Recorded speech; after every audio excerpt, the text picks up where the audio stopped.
ሰላም እንዴት ናችሁ? ደህና ናችሁ ወይ? ዛሬ የማወራው ስለ አረብ ሀገር ነው። የትኛውም አረብ ሀገር ለመሄድ ያሰባችሁ ማለት ነው። ይሄን ቪዲዮ እስከ መጨረሻው ሰው ግን በሂሩት ለመሄድ ያሰባችሁ ቶች ምን ነካችሁ? ከዛ ከደረሳችሁ በኋላ ደሞዛችሁ በኢትዮጵያ የሚመጣው 22 ሺህ ነው። ለምንድን ነው ለዛ ከሀገራችሁ ላይ ማሰሩት? ለደላላ የምትከፍሉት ከሀገር ለመውጣት የምትከፍሉት 70 ሺህ ብር ነው።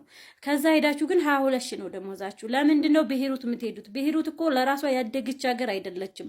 ምናልባት ረጅም ዓመት ልምድ ካላችሁ ነው 400 300 ዶላር የምትሰሩት ማለት ነው። ከዛ በተረፈ አዲሶች አሁን አብሶም ከደቡብ ክልል ከተለያየ ደላላዎች ወደ አረብ ሀገር እየላኩ ያሉት አዳዲሶችን በሂሩት ነው። በሂሩት ደግሞ ለደላላ የምትከፍሉትና እዛ የሚከፈላችሁ ነገር አንድ አይደለም።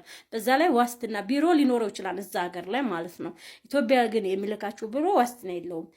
ሁኖም ግን ስትሄዱ ቢያንስ አሁን ባህሬን 80 ዲናር ነው ለጀማሪ ማለት 80 ዲናር እንኳን ባሁን ምንዛሬ ቢያንስ ወደ 37 ሺህ ይደርሳል። ባህሬን ዱባይም በዛው ልክ 1000 ድርሃም ነው። 1000 ድርሃም ሳውዲም 1000 ሪያል ነው።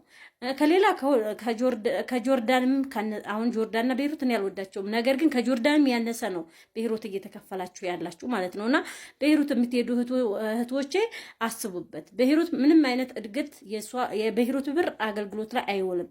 ዶላር ደግሞ የሚያገኙት ስንቶቻቸው ተቸግረው ነው። ስለዛ ቤይሩት የምትሄዱ እህት ወንድሞቼ ፍቃደኛ ሆናችሁ ነው የምትሄዱት። እንግዲህ ደላላው አስሮም አይደለም የሚልካችሁ የራሳችሁ ፍቃድ ወዳችሁ ፈቅዳችሁ ነው የምትሄዱት። ስትሄዱ ግን ከሄዳችሁ አይቀር የሥራ ትንሽ የለውም። የትም ሀገር ስትሄዱ ስራው በዛው ልክ ነው። ለፍታችሁ ደክማችሁ ደግሞ የተሻለ ደሞዝ ማግኘት አለባችሁና በሂሩት ለመሄድ ያሰባችሁ ቶች አስቡበት። 150 ዶላር ብቻ ነው ጭማሪ የለውም። 150 ዶላር በባንክም ሆነ በውጭ ቢመነዘር ከ22 እና 23 ሺህ ብር አያልፍም እና አስቡበት። በሂሩት አትሄዱ። ኩዌት ደግሞ ፕሮሰስ የጀመራችሁ ብዙ ልጆች ቪዛ መጥቶላችሁ ሜዲካል 2 3 ተቃጥሎባችኋልና ኩዌቶችም በዚህ አጋጣሚ ኩዌት እንልካለን እያላችሁ ኤጀንሲዎች ብዙ ልጆች እያጉላላችሁ ነው።